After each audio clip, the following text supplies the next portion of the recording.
Oke, kita mulai ya. Saya buka. Assalamualaikum warahmatullahi wabarakatuh. Selamat pagi semuanya. Selamat pagi, Pak.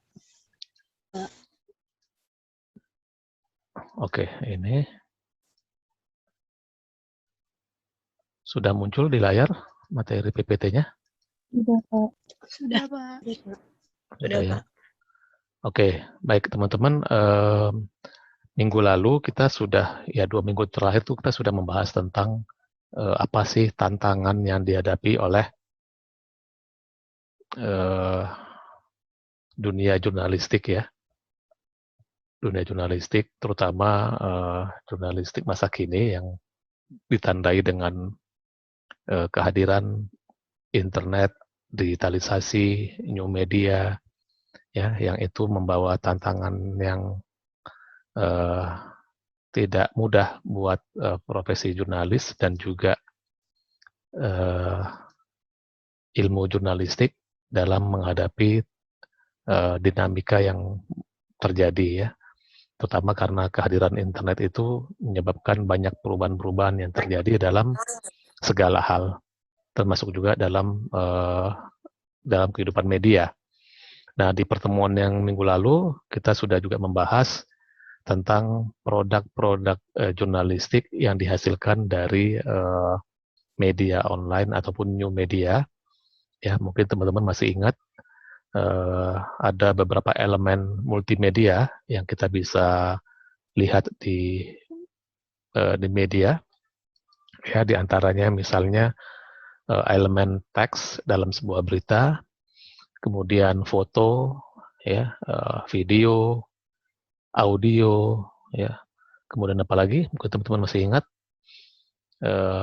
grafis, ya, data grafis,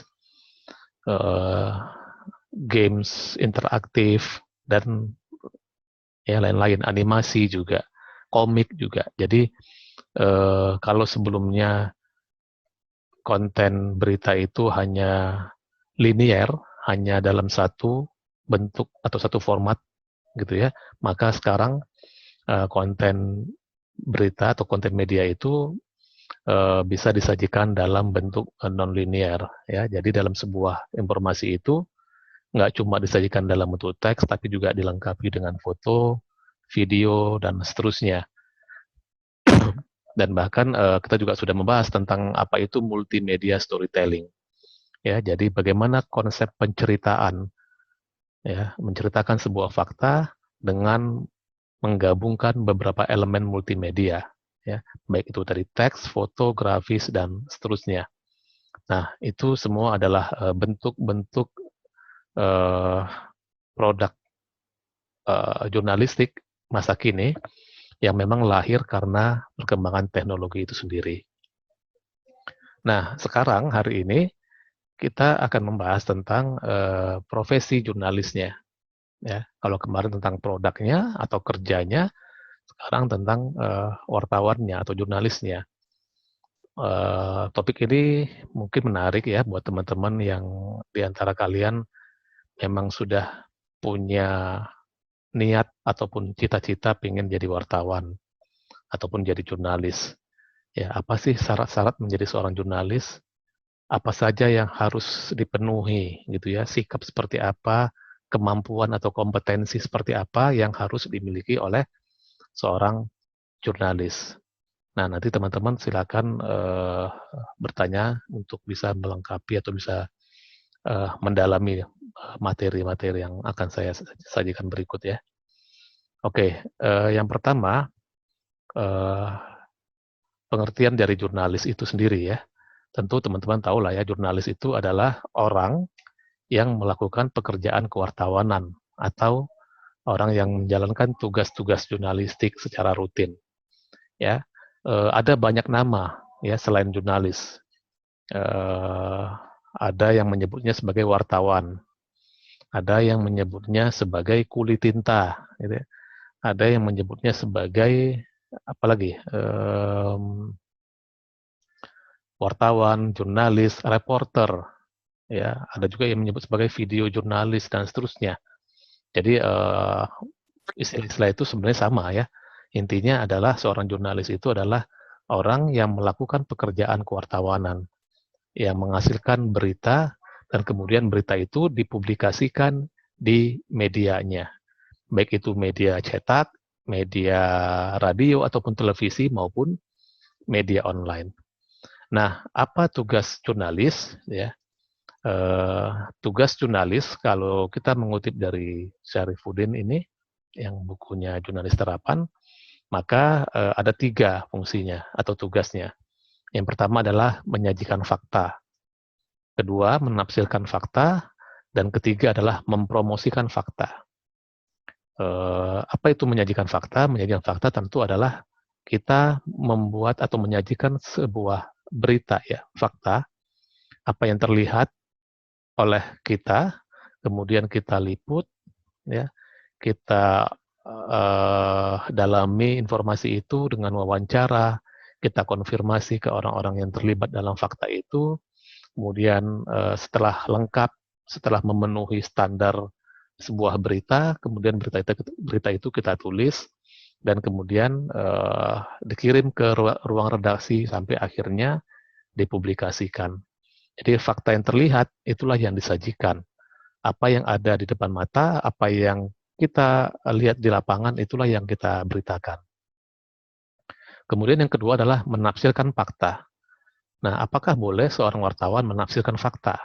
Tentu boleh gitu ya. Jadi kalau cuma sekedar menyajikan fakta tentu adalah informasi yang diberitakan adalah informasi yang terlihat ya, apa peristiwanya, di mana, kapan gitu ya, itu yang disajikan.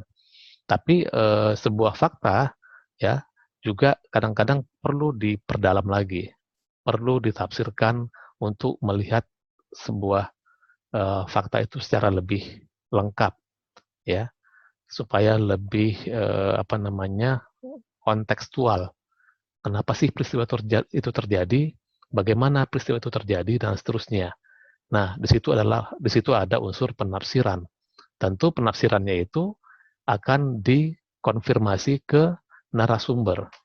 Narasumber yang kita liput atau narasumber yang kita wawancarain. Agar apa? Agar interpretasi kita sebagai wartawan atau penafsiran kita itu nggak masuk ke dalam berita yang kita tulis. Ya, karena bagaimanapun wartawan itu tidak boleh menafsirkan secara pribadinya. Subjektivitasnya harus dihilangkan.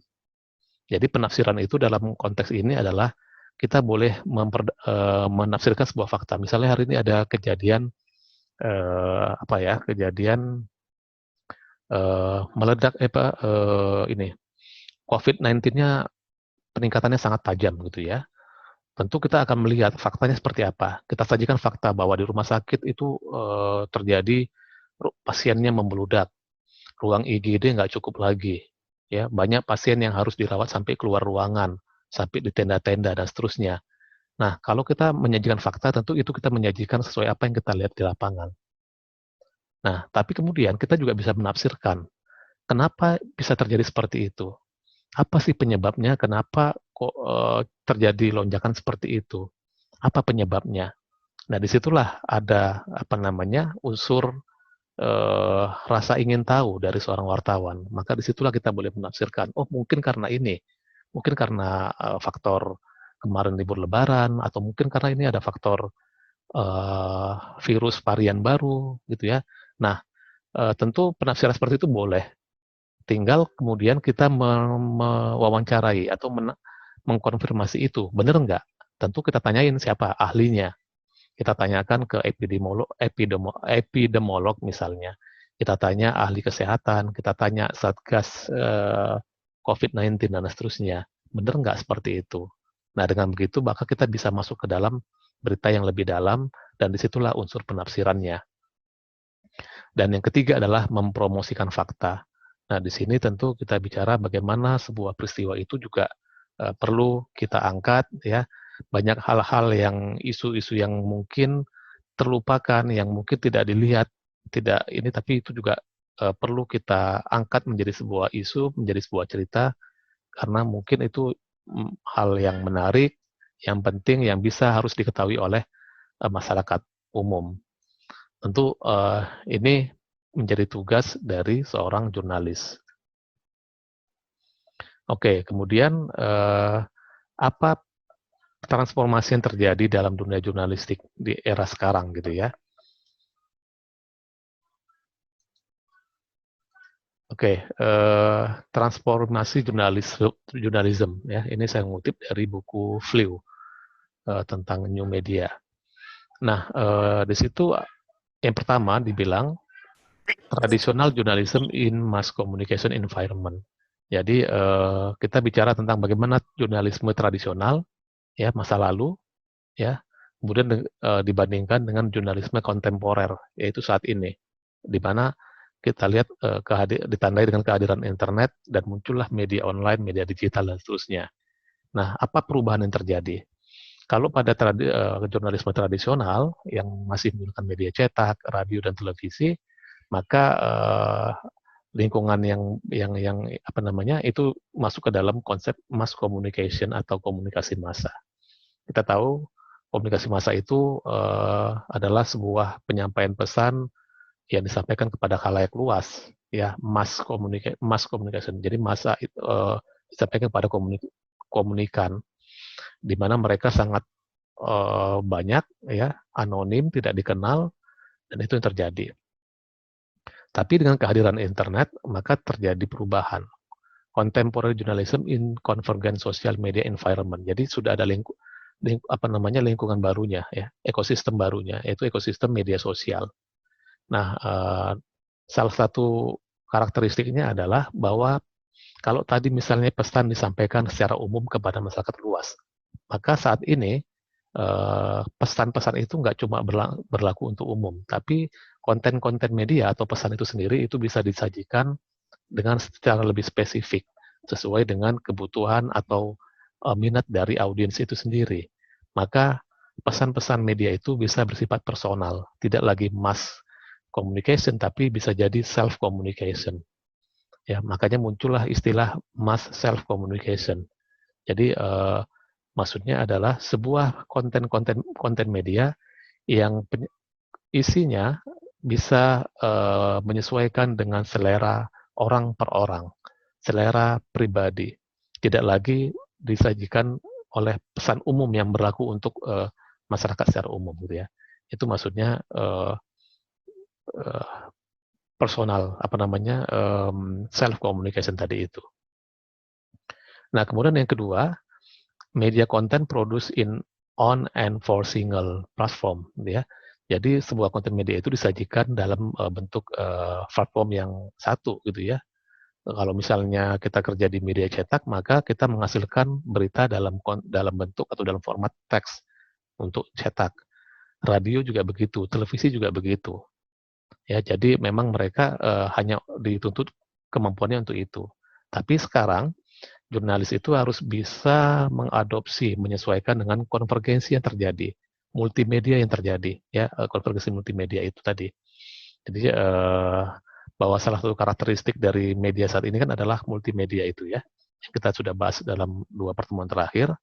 Nah, seorang jurnalis juga dituntut untuk bisa punya kemampuan menghasilkan sebuah konten-konten media dalam format multimedia itu, dalam beragam format.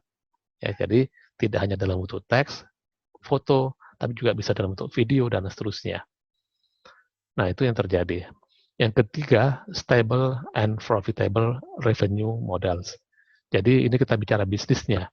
Ya, kalau sebelumnya model bisnis media itu sangat stabil ya, sangat menguntungkan. Cetak misalnya, dia bikin koran, dicetak, kemudian dijual, didistribusikan dan dijual kepada pembaca, maka uang dari yang di hasil penjualan itu bisa langsung diterima oleh si medianya. Televisi dapat iklan, jelas gitu ya model bisnisnya. Radio juga begitu. Nah, tapi sekarang media online terutama atau media digital itu butuh tidak bisa stabil kayak tadi itu gitu ya. Jadi butuh eksperimen, butuh ini. Kenapa? Karena ternyata model bisnisnya berbeda. Sumber pendapatan media digital itu tidak bisa hanya disandarkan pada pendapatan dari iklan. Kenapa? Karena iklannya sedikit. Ya, meskipun pembaca media online itu terus naik ya trennya setiap tahun, tapi di sisi lain pendapatan iklan untuk media digital itu sangat kecil.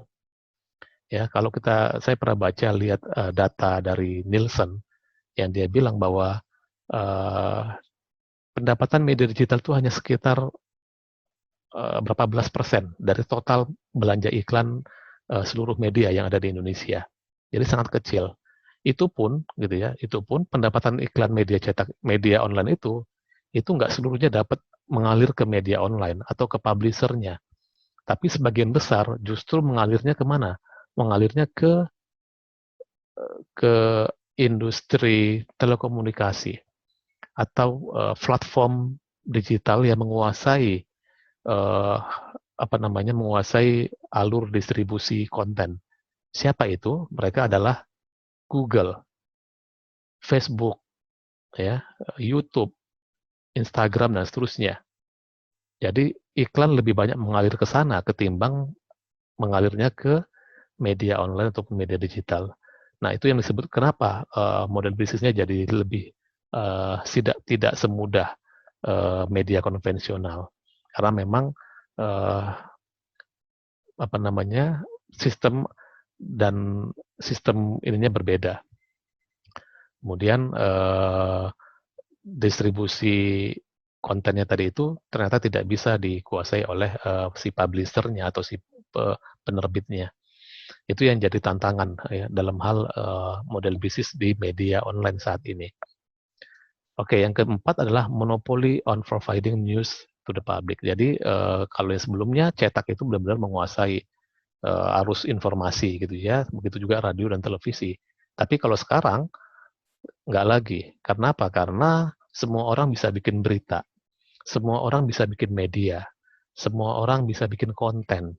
Kemudian konten itu dia sebarkan di berbagai macam platform. Dia bisa bikin blog, dia bisa bikin upload di YouTube, dia bisa bikin di media sosial ya dan seterusnya. Jadi sumber informasi itu tidak lagi dimonopoli oleh satu media, melainkan sekarang sudah sudah beragam, sudah banyak. Kita bisa dapat banyak informasi dari berbagai macam media sumber gitu ya. Nah, itu yang terjadi. Nah, yang kelima, interaksi dengan narasumber gitu ya. Ini kalau dalam konsep jurnalisme yang lama tentu sudah jelas bahwa kalau saya mau liputan politik gitu ya, maka saya akan menjadi seorang jurnalis politik dan saya akan berhubungan, akan berinteraksi dengan banyak politisi. Begitu juga kalau misalnya saya adalah wartawan olahraga atau saya wartawan otomotif, maka saya akan lebih banyak berkecimpung di dalam dunia yang saya tekuni tadi itu, gitu ya. Nah, tapi sekarang nggak bisa lagi karena kita harus bisa menyajikan informasi dalam berbagai isu, berbagai bentuk dan seterusnya. Ditambah lagi, kita juga akan mendapatkan banyak feedback dari audiens melalui berbagai fitur yang tersedia dalam media online atau media digital. Ya, misalnya kita bisa dapat komen dari mereka di kolom komen, ataupun mereka juga bisa ngomong di media sosial, di Twitter, di Facebook, dan seterusnya. Itu yang menyebabkan terjadi perubahan cara kerja seorang jurnalis yang tidak lagi hanya mengandalkan wawancara narasumber, tapi kita juga harus bisa melihat perkembangan yang terjadi di media sosial, isu-isu apa yang berkembang di media sosial, dan seterusnya. Jadi tantangannya memang jadi lebih berat ketimbang jurnalis yang sebelumnya. Oke, kemudian yang ketiga,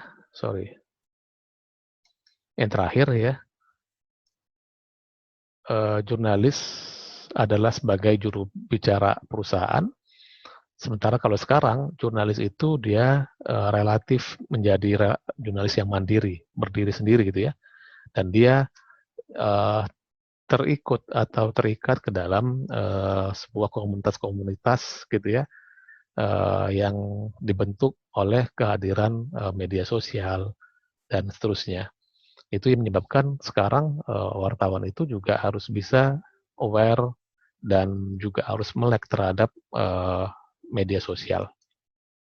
Oke, nah kondisi perubahan-perubahan tadi itulah yang menyebabkan akhirnya media ataupun jurnalis harus juga bisa berubah, gitu ya. Ini saya mengutip pendapat dari Jeff Jarvis yang dia bilang, kira-kira ya kalau terjemahan bebasnya adalah kita harus berintegrasi, ya. Kalau nggak integrasi kita akan musnah, akan hilang media kita. Jadi untuk survive, maka media-media tradisional tadi itu harus bisa mulai melakukan atau berubah ke arah jurnalisme multimedia. Karena itu adalah cara terbaik untuk bisa bersaing dengan jurnalis ataupun platform yang sekarang ini gitu ya. Jadi kunci untuk bertahan itu adalah harus melakukan penemuan kembali gitu ya, untuk bisa menemukan untuk bisa eksis ya. Dengan cara apa? Tentu dengan cara beradaptasi dengan perkembangan teknologi, beradaptasi dengan perubahan perilaku konsumen, dan itu mau tidak mau media harus bisa melakukan itu dengan baik. Nah, berikutnya ini adalah konsep backpack journalism ya. Ini sebuah term atau istilah baru gitu ya tentang backpack journalism. Apa sih maksudnya backpack journalism itu? Backpack journalism itu adalah ya kalau kita bahas Indonesia kan adalah jurnalis ransel ya kira-kira. Oh, ini udah mau habis aja. Ternyata sudah ini juga. Oke, 10 menit lagi nanti kalau misalnya kita sambung ya. Baik, jurnalis backpack itu adalah jurnalis yang dia harus bisa punya keahlian yang beragam. Ya. Jadi kalau misalnya sebelumnya jurnalis itu harus cuma dituntut kemampuan untuk bisa menulis berita, tapi sekarang seorang jurnalis itu harus bisa melakukan berbagai hal untuk bisa menghasilkan sebuah informasi atau sebuah berita. Misalnya apa? Ketika dia melakukan liputan, dia juga harus bisa mengambil gambar. Dia bisa mengambil foto ataupun mengambil video. Kemudian dia juga harus bisa melakukan editing, ya, dan aktivitas post production lainnya. Nah, metode kerja seperti inilah yang disebut sebagai backpack journalism, atau istilah lainnya adalah mobile journalism. Ya, kalau mobile journalism maka akan lebih banyak cerita tentang bagaimana jurnalis dengan menggunakan kamera handphone. Ya, kenapa itu disebut sebagai mobile? Karena dia akan menggunakan mobile phone.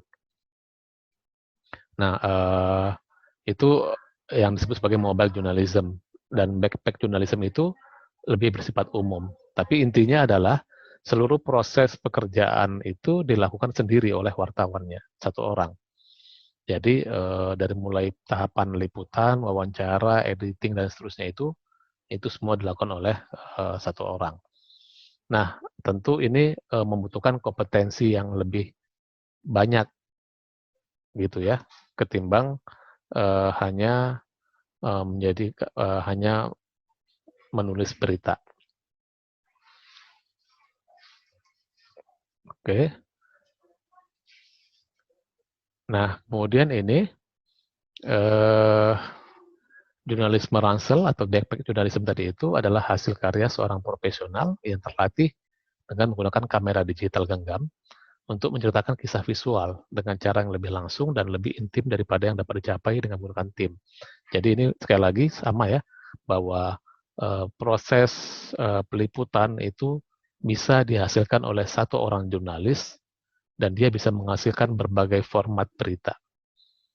Dan itu disebut sebagai backpack journalism atau mobile journalism. Nah, di lapangan, backpack jurnalis itu mengambil gambar, mengatur audio, berperan sebagai produser, meliput dan mewawancarai. Jadi kebayang ya, kalau sebelumnya misalnya saya wartawan TV, saya ke lapangan, saya sebagai seorang reporter, ya tugas saya hanya sebagai reporter, yaitu mewawancarai, mencatat apa yang saya lihat, kemudian menulis beritanya. Kemudian ada kameramen saya, ada kamera person saya yang mengambil gambar. Dialah yang akan bertanggung jawab menghasilkan videonya. Dan kemudian nanti ketika editing ada editornya sendiri di kantor gitu ya, atau akan dilakukan oleh si kameramennya juga. Jadi reporter cenderung lebih ringan dan bisa fokus terhadap pekerjaannya. Tapi dalam konsep backpack journalism ini ya, dan maka teman-teman harus bisa melakukan semuanya secara sendirian. Wawancara iya, nulis berita iya, ngambil gambar iya, sampai editing juga iya. Dan karena itu memang ini dituntut sebuah kompetensi yang lebih lengkap ketimbang jurnalis konvensional yang mungkin 10 tahun atau 15 tahun yang lalu ya, masih seperti itu. Nah, kenapa harus backpack journalism? Karena memang dia punya keunggulan. Apa saja keunggulannya? Pertama adalah terjangkau, portable, dan praktis. Ya, praktis itu lebih mudah dan murah juga gitu ya, karena dilakukan oleh satu orang. Kemudian akurat, ya, bisa menghasilkan sebuah informasi yang akurat karena kontennya disajikan dalam berbagai format tadi itu, bisa dalam bentuk teks, audio, video, dan foto.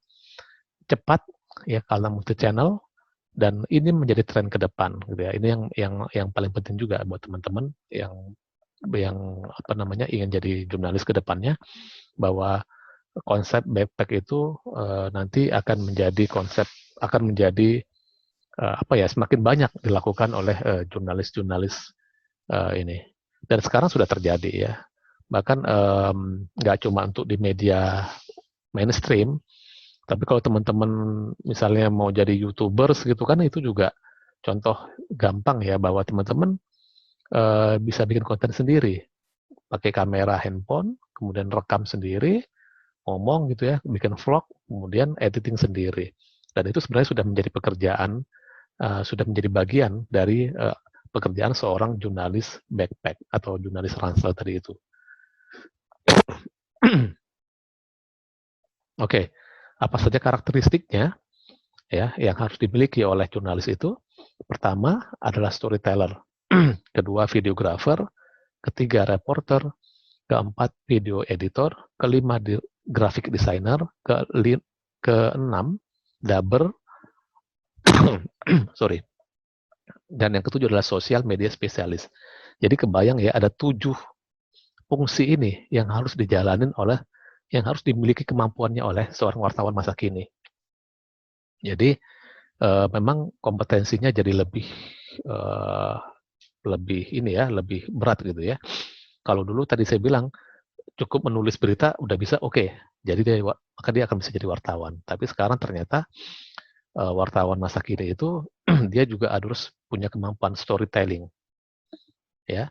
Storytelling itu adalah menceritakan sebuah cerita, sebuah fakta dengan baik. Maka di sini dituntut kemampuan untuk bisa menulis berita dengan standar dan prinsip-prinsip yang sudah ditentukan. Kemudian videographer, dia harus bisa menghasilkan karya dalam bentuk video. Reporter, dialah yang menulis berita, dialah yang mengamati, yang mengobservasi situasi di lapangan, seperti apa faktanya.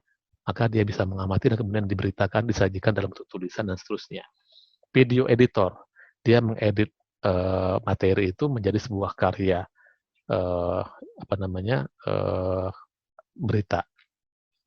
Graphic designer, nah ini juga ya, meskipun yang ini belum terlalu begitu banyak ya dilakukan, tapi kedepannya bakal seperti itu juga, bahwa teman-teman harus punya kemampuan untuk bisa bikin desain grafis misalnya, ya, menghasilkan sebuah berita audiovisual, tapi juga bisa dilengkapi dengan grafis untuk menyajikan fakta misalnya, data-data yang ini, nah itu juga harus punya kemampuan itu. Dubber itu adalah orang yang membacakan berita, ya, dubbing. Dubber adalah orangnya. Nah, dia yang membacakan berita yang muncul audionya, gitu ya. Kalau kita nonton berita di TV, misalnya kan ada suara yang membacakan berita itu. Nah, itu adalah dubber. Itu juga teman-teman harus punya kemampuan. Harus bagaimana cara membaca berita yang benar, bagaimana cara membaca berita yang baik. Kualitas vokal seperti apa yang harus dimiliki oleh seorang dubber. Ya, pernafasannya seperti apa, dan seterusnya. Teknik-teknik itu juga harus dimiliki oleh seorang jurnalis masa kini. Gitu ya. Dan yang terakhir adalah social media spesialis. Ini juga hal yang paling penting gitu ya. mau nggak mau, suka nggak suka, kita harus sudah bisa memanfaatkan media sosial. Tidak cuma sekedar untuk berinteraksi dengan orang lain, tapi juga bagaimana memanfaatkan media sosial ini untuk mempromosikan konten-konten kita, untuk bisa mendistribusikan konten-konten media berita kita, gitu ya. Karena bagaimanapun media sosial sekarang ini punya pengaruh yang sangat besar gitu ya. Orang kadang-kadang bahkan lebih banyak lihat media sosial ketimbang media online atau media TV. Nah, karena itulah kita harus bisa memanfaatkan ya media sosial itu untuk bisa meningkatkan konten-konten kita, ya kualitas konten kita, dan juga bisa menyebarkan konten itu supaya bisa dibaca oleh lebih banyak orang.